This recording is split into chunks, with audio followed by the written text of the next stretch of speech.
ఇక ద్వాదశ రాశుల వారందరూ కూడా పాటించడానికి వీలైనటువంటి పరిహారాన్ని తెలియజేస్తారా?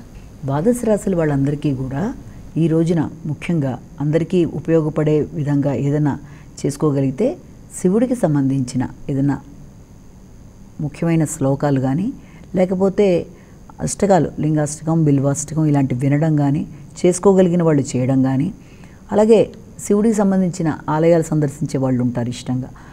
ఏదైనప్పటికీ మీ ఇష్టదేవత ప్రార్థనతో పాటుగా ఇలాంటి విషయాలు కూడా వీలైనంతవరకు మనకి శివుడికి సంబంధించినవి ఏవి విన్నా కూడా చాలా అనుకూలంగా ఆరోగ్యప్రదంగా ఉంటాయన్నది ఒకటి గుర్తుపెట్టుకోవాలి.